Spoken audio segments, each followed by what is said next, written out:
Okay, so I think we're going to go ahead and get started with the time that we have. Um, Good morning. My name is Mark Martin. I'm a partner in the Washington, D.C. office of Perkins Coie. I chair the communications industry group, and I'm a member of the firm's technology, transactions, and privacy group. My colleague here, Brandon Johnson, is here with me. He's also an associate in the same groups I just mentioned in DC. We're very excited to have this opportunity to speak to the Idaho Technology Council. Our topic is what to expect from the FCC. Brandon, can you go to the next slide?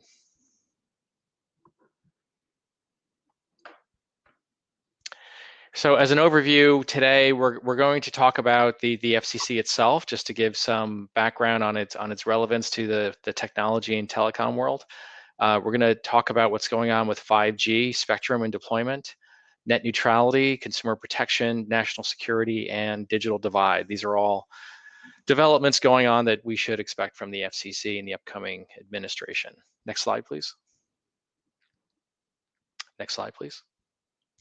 So what is the FCC? The FCC is an independent US government agency that has exclusive jurisdiction over the use of the radio spectrum and radio frequency devices. So that would mean, for example, in terms of the devices, obviously smartphones are RF devices, but also any IoT device in your home, any kind of appliance or Alexa, that kind of thing. Those are considered RF devices. They emit radio frequencies, electromagnetic radiation, I should say, and you cannot sell or advertise or distribute RF devices and prior to the FCC certifying them as compliant with their technical rules. The FCC also has exclusive jurisdiction for allocating spectrum for private and public use. By private use, we mean commercial and consumer use, and by public use, we mean state and local government use. There's a separate agency that handles federal government spectrum. It's within the Department of Commerce. It's called the National Telecommunications Information Administration, NTIA. And so they handle like the DoD, Department of Interior, agencies of that nature, federal agencies of that nature. They have their own spectrum allocations. NASA is another one. And the FCC does not have jurisdiction over federal government use, but it does have jurisdiction over all other uses of the radio spectrum. Next slide, please.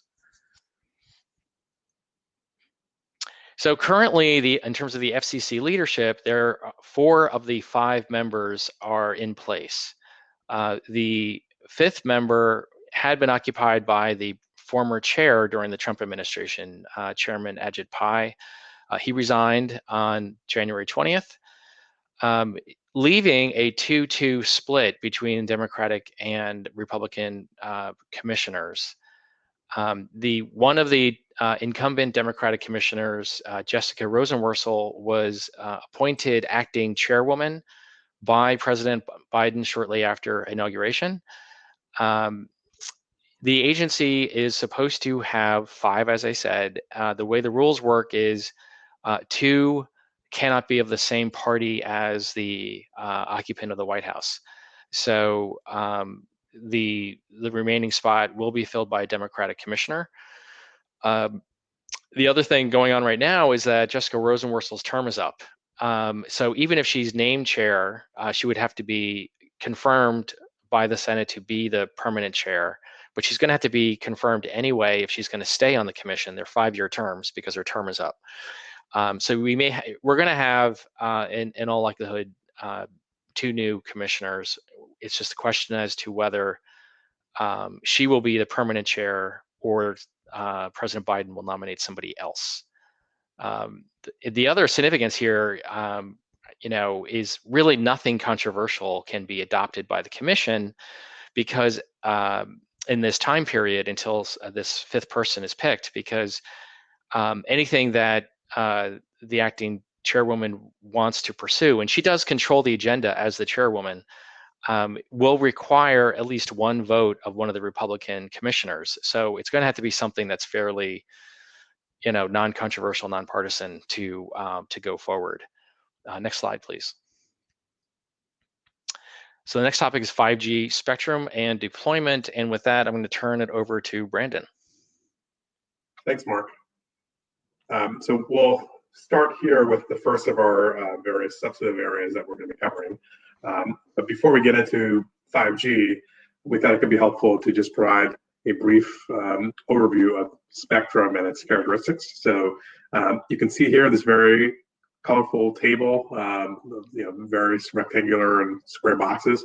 This is the US frequency allocation chart, which shows basically for all the various radio frequency bands that are available, what their uses are allocated for. And so you can kind of think of this almost like zoning regulations, where there are certain areas of a city that are zoned for commercial use, or others for residential use, or maybe religious institutions.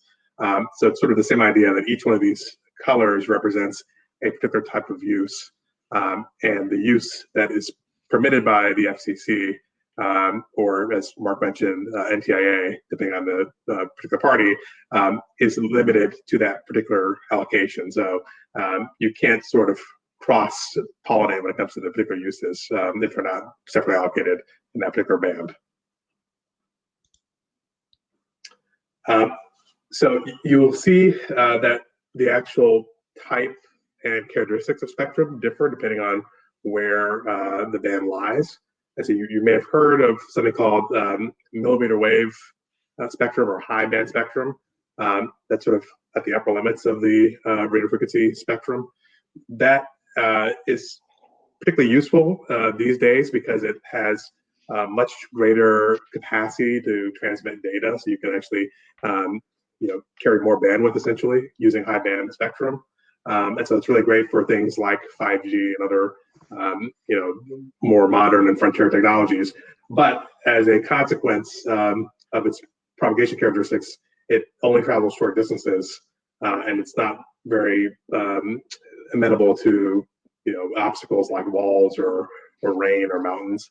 And so you really have to have clear line of sight and a lot of antenna to facilitate high band spectrum.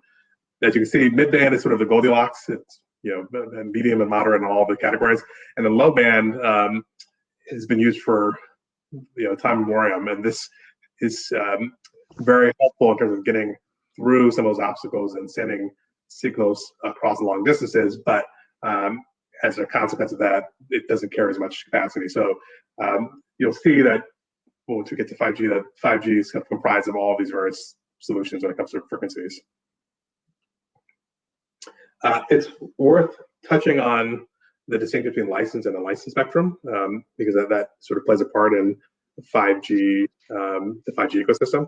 So most of the bands that you saw in that colorful chart a couple slides ago are allocated for licensed services, meaning simply that you need to have a license in order to use that particular band. And license is generally unique to a particular user, so only sort of a one ticket per admission, essentially. But there are other bands, and increasingly more bands, that have been designated for unlicensed use. And that doesn't mean that there are no requirements. It simply means that unlicensed spectrum users don't have to obtain a separate license. They can just rely on existing equipment that's been certified by the FCC. And so long as they operate within the parameters of the FCC's rules, they can use those unlicensed devices. One note to be mindful of, however, is that unlicensed spectrum users enjoy only secondary status when it comes to interference from other uses, whereas licensees have a primary or kind of prioritized status. So you kind of are subject to possible interference if you have unlicensed devices. And lastly, just to maybe make this a little bit simpler, examples of unlicensed spectrum include spectrum that relies on devices that permit Wi-Fi and Bluetooth connectivity. So commonly used and seen items in your everyday household. So with that, I will turn it back over to Mark. Thanks, Brandon. By the way, I see that a comment came in. You all should feel free to ask questions during this as we go, and we'll try to address them as we go, right there in the chat box. So the question is, when will 5G start hitting smaller populated areas? Well, that's up to the carriers. There's the 3 large nationwide carriers. chances are they are prioritizing more densely populated markets because there's more people there, so there's more revenue there. But there's a lot of incentives for them to reach rural areas, and Congress had passed a number of laws that we're going to discuss as we go in recent years to that end. So there's certainly a great deal of interest in reaching rural areas, but this is all fairly new, which is actually a good segue for this portion of the discussion. First, let me just talk about what is really 5G, because there's confusion out there. 5G is the latest generation of wireless mobile networks, right? It literally started with 1G, then 2G, 3G, 4G. 4G also sort of was coincident with LTE, and that's really the predominant network generation that's been in place for the last few years, and is still in place. 5G is just the next iteration. What constitutes 5G is really, it's around three core performance metrics, technical metrics: speed, bandwidth or capacity, and latency. And by, speed and bandwidth, the more the better. For latency, the less the better. You want the lowest latency rate. And there are specific technical specs around what constitutes, 5G worthy speed, bandwidth, and latency that were crafted by international and industry organizations. And that's really what it comes down to. It's basically just the latest advancement. And believe it or not, there's actually an organization that's sort of the same one that worked on 5G that is now trying to craft what will be 6G. So they're already beginning the work on 6G, even as 5G is just rolling out. 5G was originally associated with upper millimeter wave spectrum. It was seen that upper millimeter wave spectrum had optimal radio propagation characteristics for this advanced network technology. But there, as we'll discuss right here, there are some challenges with upper millimeter wave, and different carriers also recognize that they could actually achieve those performance metrics in other bands of spectrum, like midband. So really, midband is becoming kind of a core focus. 2.5 gigahertz is something that's getting a lot of attention these days, among other bands. And that's because of that also has that it's less vulnerable to some of the challenges of upper millimeter wave, and so that there's a lot of interest in that. Next slide, please.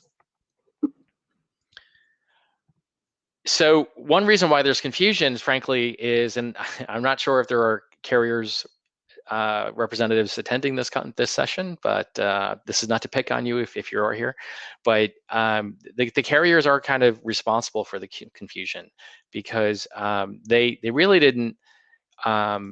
Some of them, before they actually rolled out 5G, started touting 5G. AT&T started marketing 5G Evolution, or 5GE would show up in the corner of your smartphone. And Verizon talked about 5GTF, and also in their commercials talked about speed and availability of 5G really before it rolled out. It didn't formally roll out their ultra wideband until it was sort of at the same time as Verizon's, the most recent generation of the iPhone, which is 5G compatible. That Verizon and Apple sort of jointly announced the availability of Verizon's ultra wideband, and also announced that 5G compatible iPhone. So that was like 6 months ago, but really, a year or so ago, you started seeing ads about 5G, and that has caused some confusion. And in fact, when the iPhone came out, some consumers were, they thought they already had 5G, and so that there was that kind of confusion out there. Next slide, please. In terms of just high-level pros and cons, pros are the lower latency, the higher speed, the greater bandwidth. Another pro is 5G involves potentially a different network architecture, cellular network architecture or wireless network infrastructure. Traditionally, cell towers were similar to broadcast towers. That is, really big towers that you see as you drive along the highway or even in higher elevation parts of an urban area, what have you, with big antennas on them that are visible. And they just sort of, with their high power, they cover a lot of area.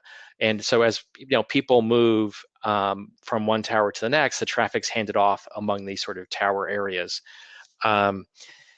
The 5G small cell infrastructure involves much smaller antennas and in much more of them because they're lower power and they're smaller. And so they can be on top of light posts, they can be on top of mailboxes, they can be on top of small rooftops, one-story rooftops. And you would have many more of them rather than one huge tower.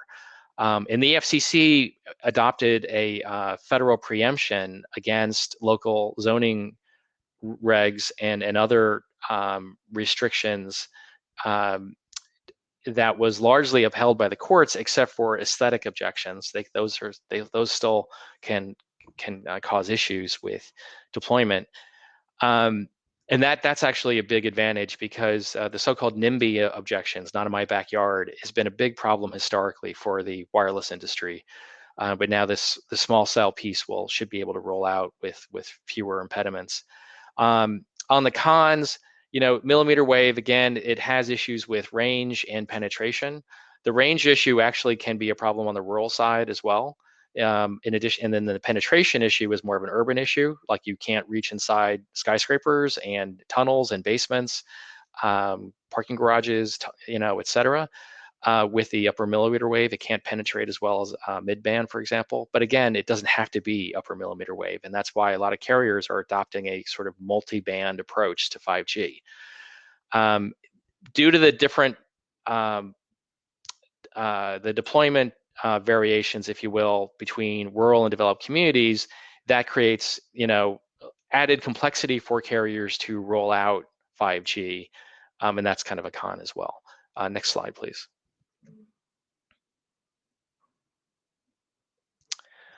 In terms of what 5G can, I guess also maybe to answer Jay Larson's question more directly, right? It's really, I think I touched on this, but it's going to be up to the carriers on what they think makes the most sense as they're beginning to roll it out. I think their plan though is to, just have as much coverage as possible as soon as they can. It's an expensive undertaking and it's going to take really some time for that to happen. But all three nationwide carriers have started 5G and they're building it out as fast as they can, and they're acquiring more spectrum and the like.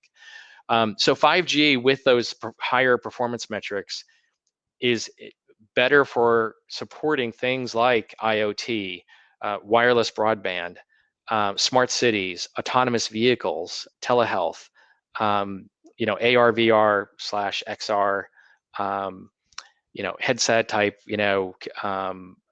communications, AI and cloud-based apps, and of course, remote education and work. All these things should improve with the better performance metrics of 5G itself. Next slide, please.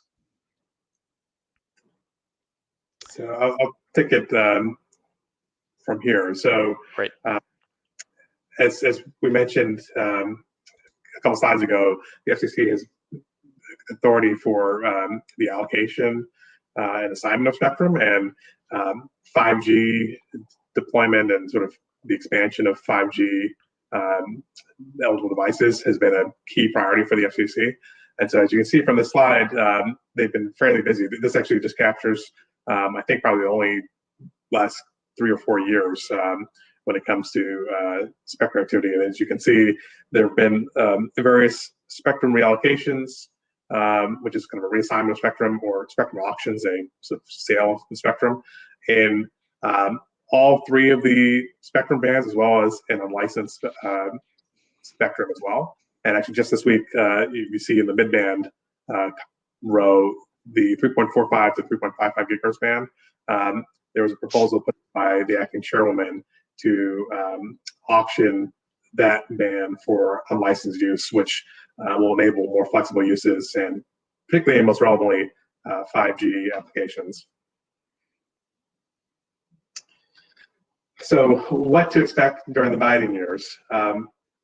As Mark mentioned, the Trump FCC was more inclined during the time that Chairman Pai was in office to exercise its preemption authority, which is the authority that federal bodies have to overrule state or local laws and rules.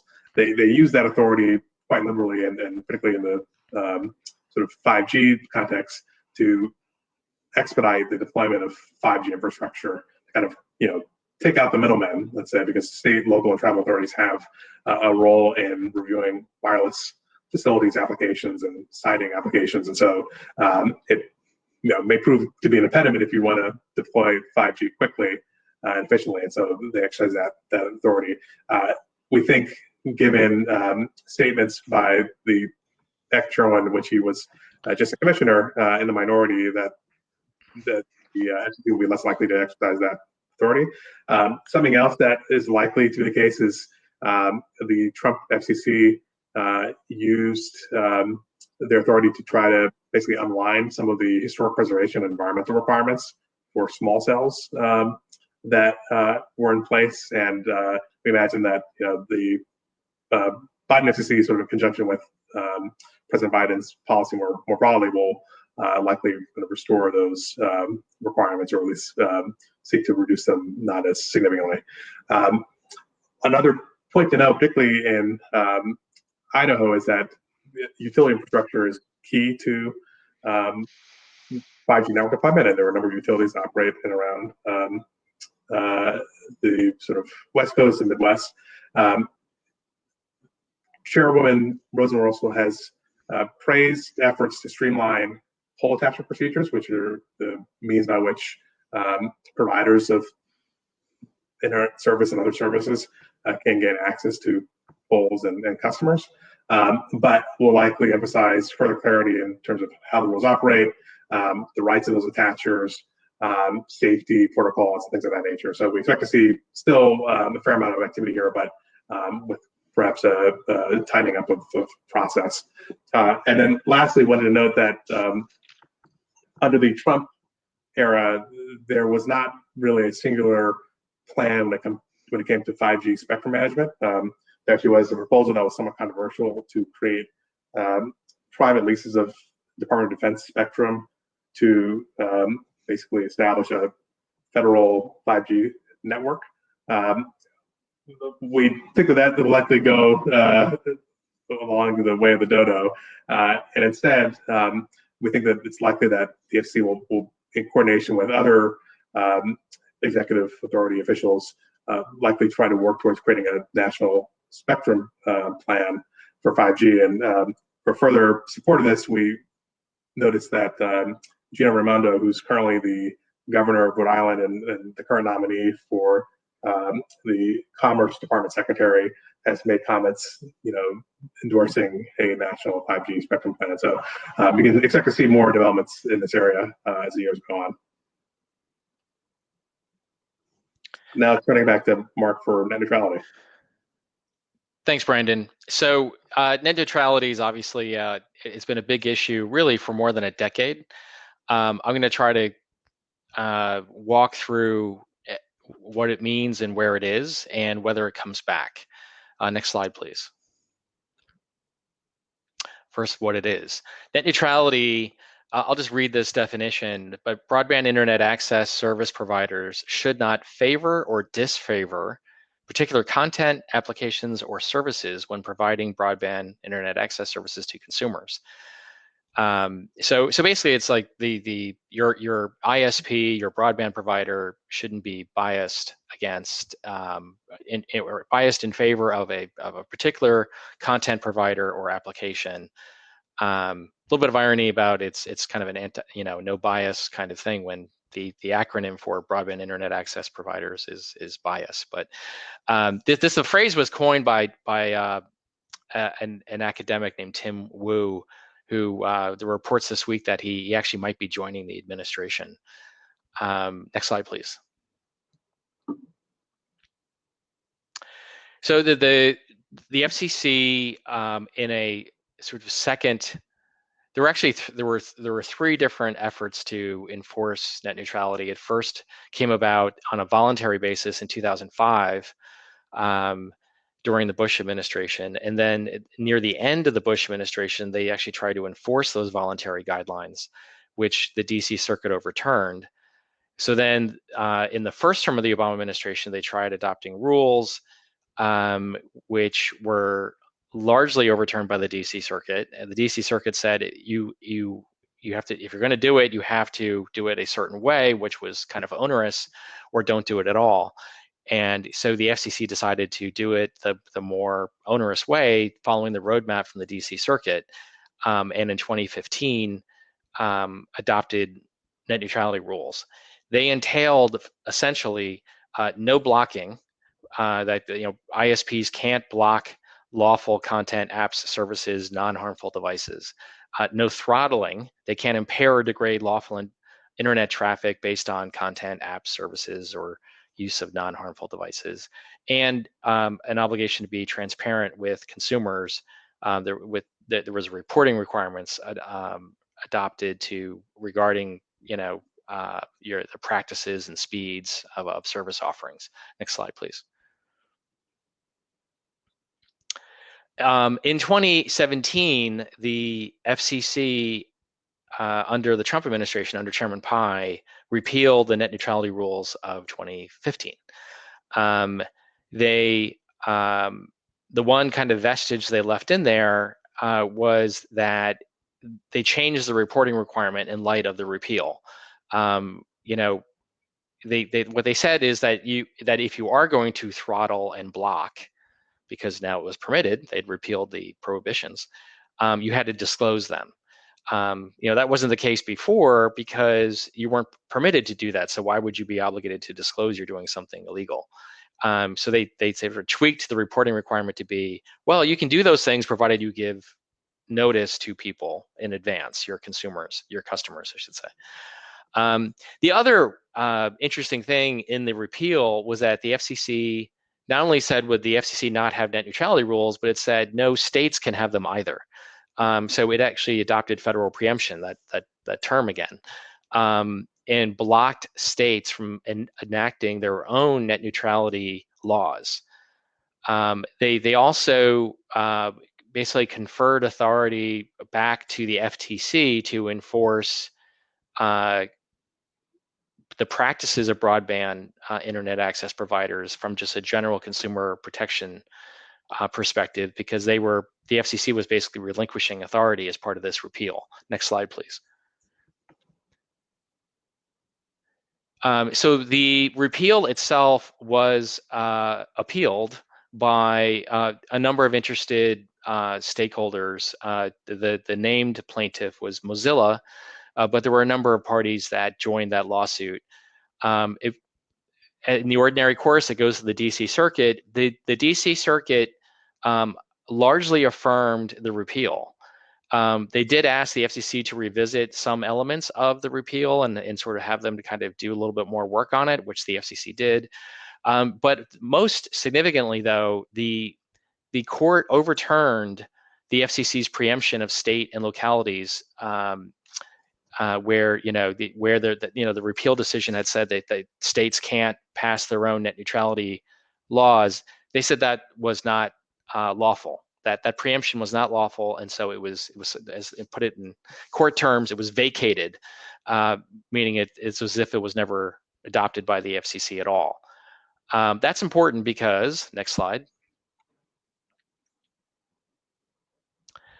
The states had taken action notwithstanding the preemption. They basically kind of ignored the FCC. A number of states ignored the FCC's preemption. California, Washington State, Vermont, among others. Some governors by executive order, but Washington State and California were by full state legislation. They adopted net neutrality. California ended up being the lightning rod.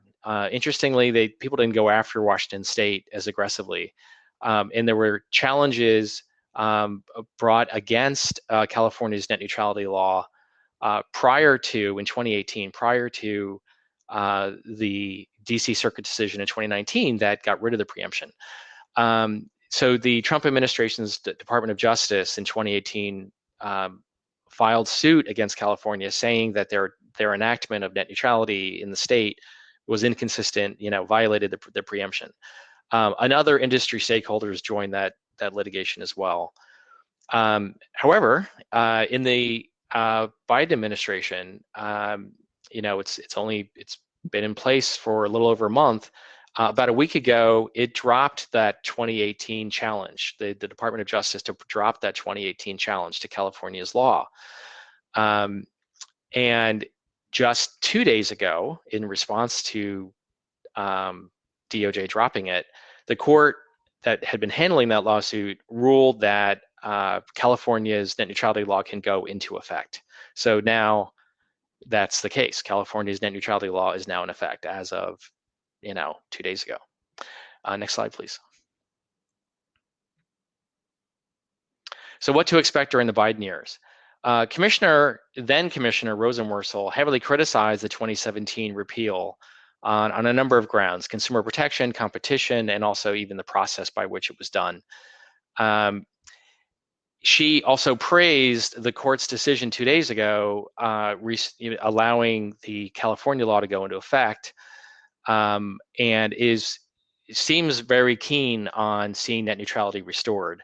However, the regulatory path to restoring net neutrality faces a number of hurdles. It basically would be the third time in 6 years for the FCC to do something called reclassification, basically declaring that broadband internet access providers either should be regulated as telecoms or should not be regulated as telecoms. That's a lot of back and forth in a short period of time.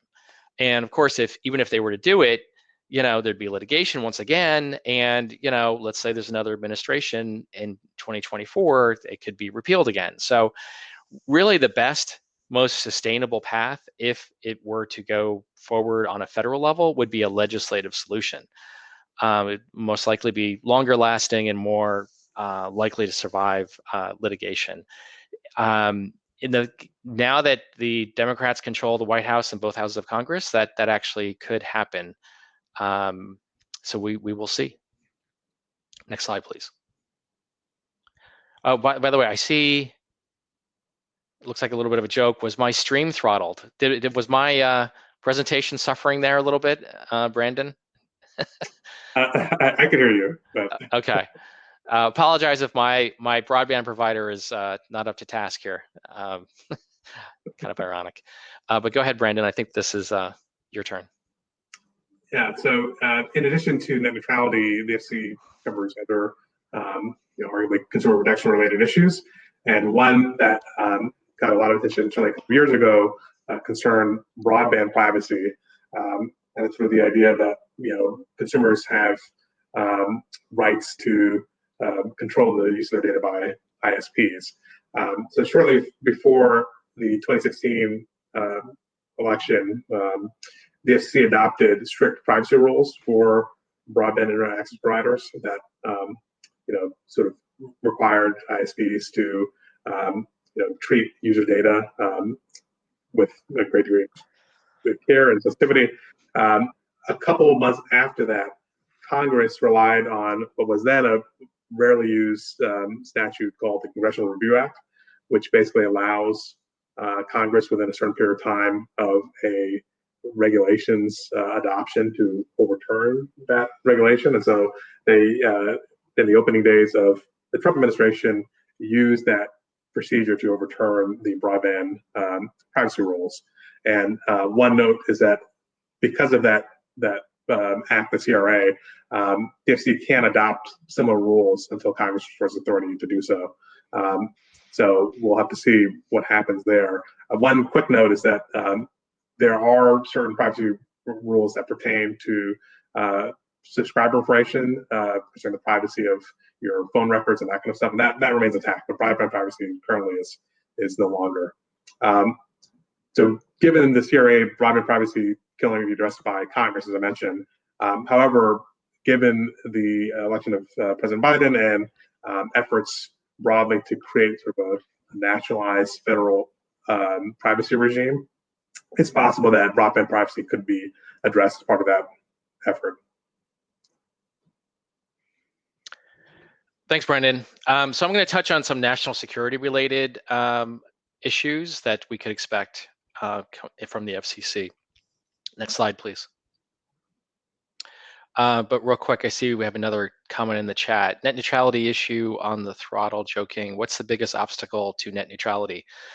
Well, as we see that, states can now adopt net neutrality, that's now established. But the preemption is gone, and there's no longer any challenges to states that have done that. Or at least, industry may be unhappy about it, but they looks like they've lost in the courts.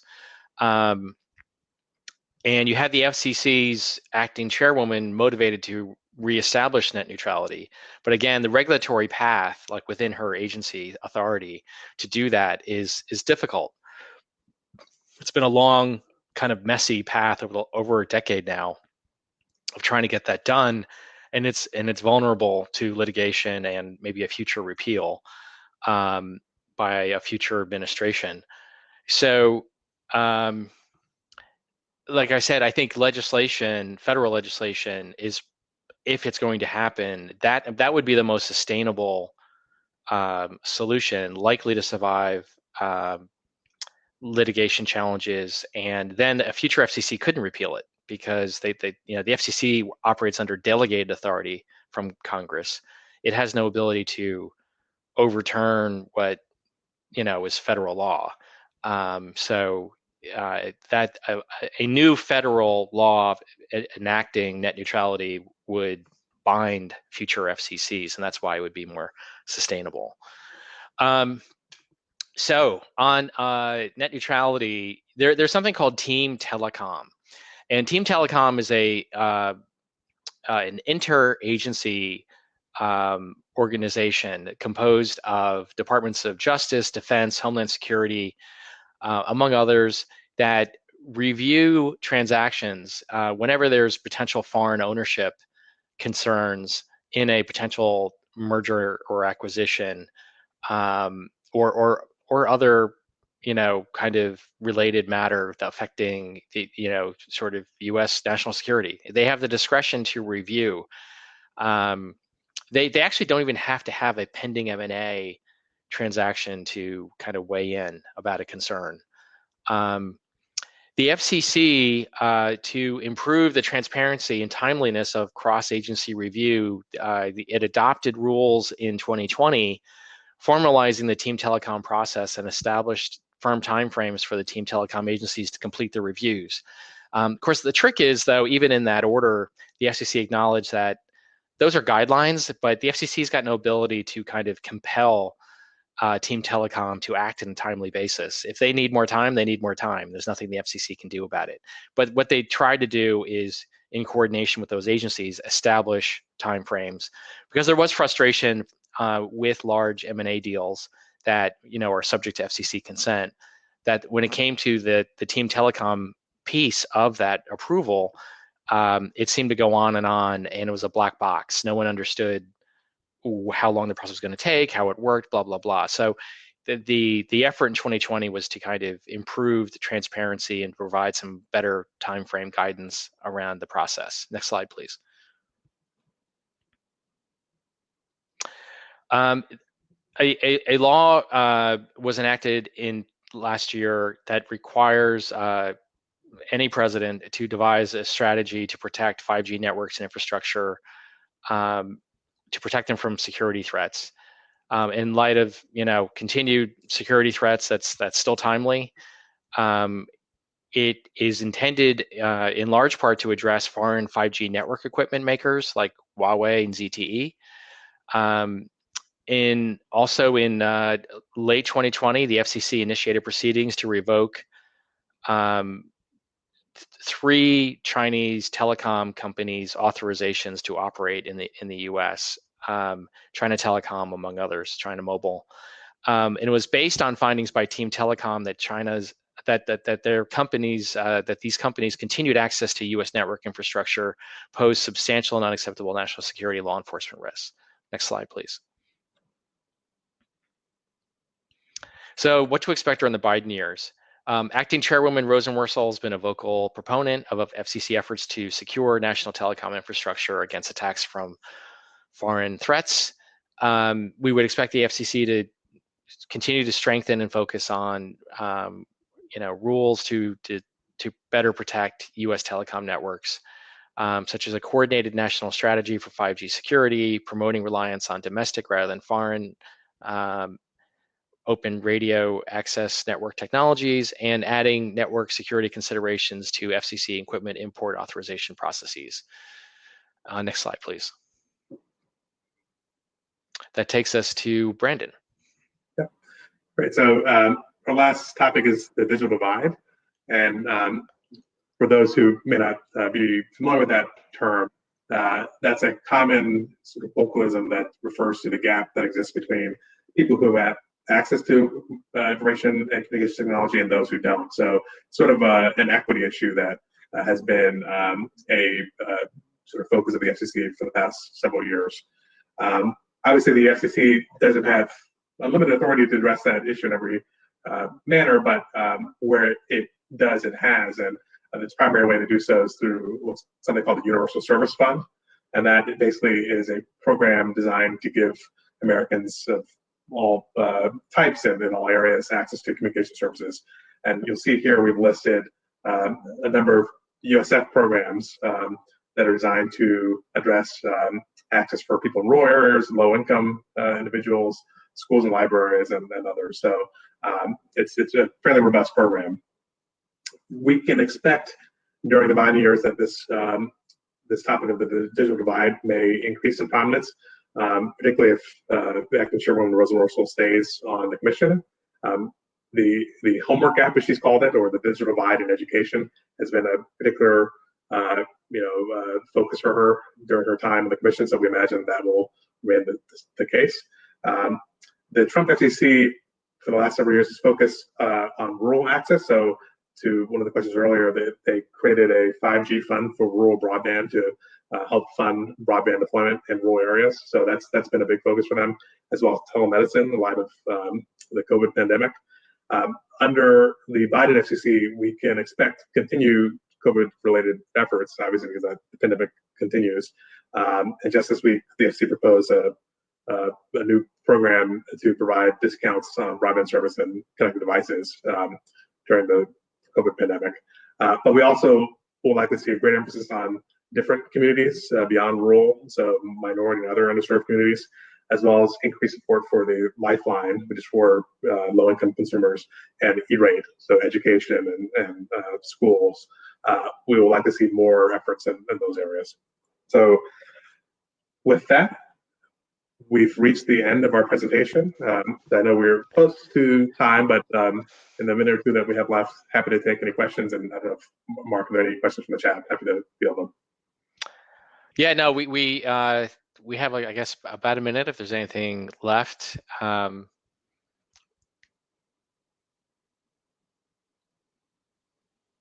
But that's we've kind of covered the landscape. A lot remains to be seen. We don't know who the next chair is going to be. If it is Acting Chairwoman Rosenworcel that gets the permanent position, we have a pretty good sense of where she's headed, as we discussed, because she's been on the commission for about 10 years, and she's issued concurring opinions, dissenting opinions, kind of giving a sense of what's important to her, what her priorities are. But obviously, if it's someone new, it's a new game. The FCC is an independent agency, but it does generally follow the priorities of the administration. But different chairs definitely have their own kind of pet priorities that can make a difference. Seeing some comments. Thank you, Melanie, for the kind words. And I guess that's it. So look, it was our pleasure to speak to the ITC today, and we wish all of you a terrific day. If you have any questions, that's our information. We're happy to talk to you offline. Take care.